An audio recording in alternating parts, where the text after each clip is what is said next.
नमस्कार दोस्तों, स्वागत है आप सभी का। यह वीडियो विशेष तौर पर कक्षा 10वीं के उन परीक्षार्थियों के लिए है जो परीक्षा की तैयारी में किसी कारणवश से चूक गए हैं, जिनकी तैयारी नहीं हो पाई है। ऐसे में दोस्तों, हिंदी में कुछ ऐसे निश्चित प्रश्न होते हैं जो आते ही हैं, जिनकी हम तैयारी करके कम समय में अच्छा अंक प्राप्त कर सकते हैं। तो चलिए दोस्तों, बिना विलंब के ध्यान देखते हैं। देखिए, सबसे पहले आपसे संस्कृत में एक श्लोक पूछा जाता है, प्रश्न संख्या 7 का क, कि एक श्लोक लिखिए जो इस प्रश्न पत्र में न आया हो। तो आपको इन दोनों श्लोक को याद कर लेना है। सर्वे भवन्तु सुखिनः, सर्वे सन्तु निरामयाः, सर्वे भद्राणि पश्यन्तु, माँ काश्चित् दुख भाग भवेत्। ये भारतीय संस्कृति पाठ से है श्लोक, इसको याद कर लेंगे। और एक वाराणसी पाठ का, मरणम मंगलम यत्र विभूतिशिच विभूषणम, कौपीन यत्र कौश्यम, सा काशी केनोपमायते। ये दोनों श्लोक हो गए। इसे लिखकर आप इनमें से कोई एक लिखकर 2 अंक प्राप्त कर सकते हैं आसानी से। अब अगला उपसर्ग। उपसर्ग से 3 अंक का प्रश्न पूछा जाता है। इस तरह से उपसर्ग दे देता है, इसकी सहायता से आपको शब्द निर्माण करना होता है। कैसे? जैसे कहा प्रति, तो प्रति से प्रतिदिन, प्रतिक्षण बना देंगे। अनुशासन, अनुभाग। परि, फिर है अभि से अभिराम, अभिवादन। परि से परिवार, परिवहन। उप से उपकार, उपयोग। अधि से अधिकार, अधिनायक। अ से अज्ञान, अविद्या। से निर्जल, निर्धन।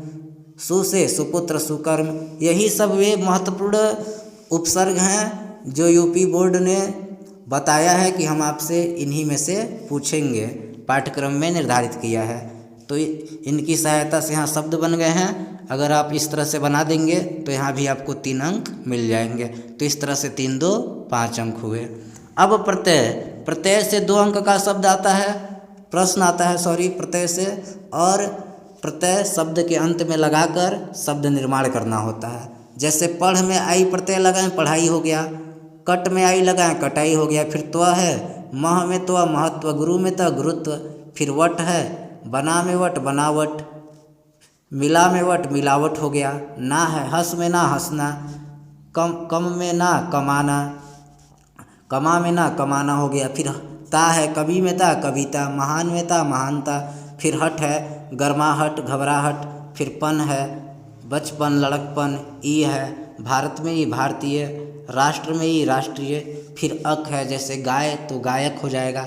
नाय है तो नायक हो जाएगा। चाल है तो चालक हो जाएगा।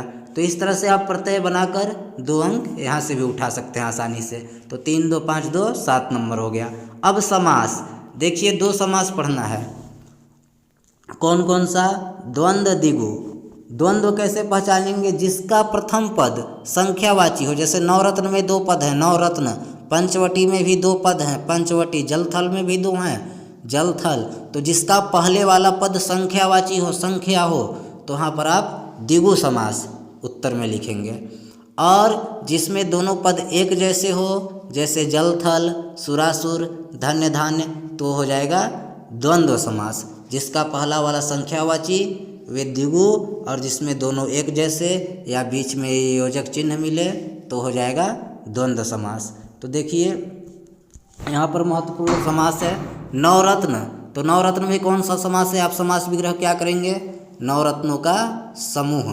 पंचवटी, 5 वटों का समूह। तो जिसका पहले वाला संख्यावाची हो वो द्विगु होता है, तो ये दोनों द्विगु समास है। जल थल, जो दोनों पद एक जैसे हो, द्वंद्व समास। जल और थल समास विग्रह होगा, और समास का नाम द्वंद्व समास। सप्ताह, 7 दिनों का समूह, कौन सा समास? द्विगु समास। सुरासुर, सुर और असुर, द्वंद्व समास। त्रिकोण, 3 कोणों का समूह, द्विगु समास। धन धान्य, धन और धान्य, द्वंद्व समास। तो इस तरह से आप समास विग्रह करके और समास का नाम लिखकर यहाँ से भी 2 अंक प्राप्त कर लेंगे। अब आगे आता है तत्सम। तत्सम यानी हिंदी शब्द दिया रहता है, उसका आपको तत्सम यानी संस्कृत रूप लिखना होता है। तो यहाँ पर मोस्ट इम्पॉर्टेंट तत्सम है जो परीक्षा में बार बार आते हैं। देखिए, भाप, भाप का वाष्प। आंसू का अश्रु। नेह का स्नेह। खेत का क्षेत्र।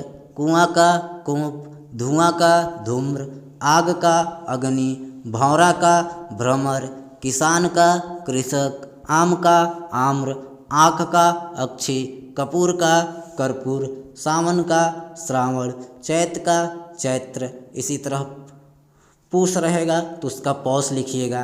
कांटा कंटक, दूध दुग्ध, दही दधी, घी घृत, भैंस महिषी, चरण चरण, कान कर्ण, दांत दंत, कीर्ति कीर्ति, कीर्ति कीर्ति, पत्थर प्रस्तर, लोहा लौह, तांबा ताम्र, सोना स्वर्ण, मिठाई मिष्ठान, कपड़ा करपट, हाथी हस्ती, घोड़ा घोटक, बंदर बानर, चना चड़क, गेहूँ गोधूम।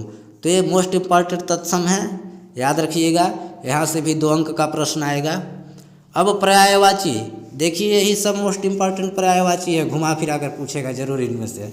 आग का अग्निपावक, वायु का पवन ज्वाला, ज्वाला नहीं, पवन और अनिल। यहाँ पर आग, वायु का पवन और अनिल। आग का अग्निपावक, वायु का पवन अनिल, कमल का पंकज नीरज, जल का अम्बु नीर, बादल का घन पयोधर, आकाश का नभ गगन, फूल का पुष्प सुमन, गंगा का मंदाकिनी देव नदी, ईश्वर का प्रभु सुर, नदी का सरिता नद, तालाब का सरोवर तड़ाग, पहाड़ का पर्वतगिरी। इसी तरह के 2-4 और कुछ पर्यायवाची देख लीजिएगा, यही सब घुमा फिरा कर पूछा जाता है। यहाँ से भी आपको 2 अंक मिलेंगे। अब है संधि। देखिए, संधि में मात्र एक संधि पढ़ना है। यड़ संधि नियम का है कि अगर पहले वाले पद के अंत में ई उ री री के बाद कोई भिन्न स्वर आए, भिन्न स्वर, कोई कैसा स्वर, भिन्न स्वर, अलग स्वर, ई उ री री के बाद कोई अलग स्वर आ जाए, भिन्न स्वर आ जाए, कैसा स्वर, कोई अलग स्वर, तो हो जाएगा ई का य, उ का व, री का र और री ल हो जाएगा। जैसे इति धनादि, ई के बाद भिन्न स्वर, इसके अलग आ गया, आ गया, तो ई किससे बदल गया, य में। तो यहाँ हो गया ई त, ई हो गया य, फिर आदि इत्यादि। मधुधनरी, छोटा ऊ है, छोटा ऊ के बाद भिन्न स्वर है, ऊ नहीं है, कोई भिन्न स्वर है, अ है, तो ऊ व में बदल जाएगा। तो म ध उ व हो गया, फिर अरी मधुवरी। मातृधन आ गया, री के बाद कोई अलग स्वर हो तो री र में बदलता है। तो यहाँ देखिए माँ, फिर त में से री हटा, री के बाद अलग स्वर है तो री र में बदल जाएगा। तो आधा त हलंत के साथ और आधा र मिलकर त र त्र हो जाएगा। फिर मात्राज्ञा हो गया। इस तरह लृ धनकार, लृ के बाद अलग स्वर हो, कोई भिन्न स्वर हो तो लृ ल में बदल जाता है, तो लकार हो गया। तो यहाँ से भी आपको 2 नंबर मिल जाएंगे। अब है रस छंद अलंकार। 2 रस पढ़ना है, हास्य करुण। इसकी परिभाषा उदाहरण लिखिए। छंद सोरठा और रोला, परिभाषा और उदाहरण लिखना है। अलंकार उपमा, रूपक और उत्प्रेक्षा। इसका वीडियो मैं बना दिया हूँ, डिस्क्रिप्शन में लिंक मिल जाएगा, या फिर चैनल पर अपलोड है, नए वीडियो में ही आप देख लीजिएगा। दोस्तों, वीडियो देखने के लिए आप सभी का धन्यवाद। आप परीक्षा में सफल हों, हमारी ढेरों शुभकामनाएं। धन्यवाद।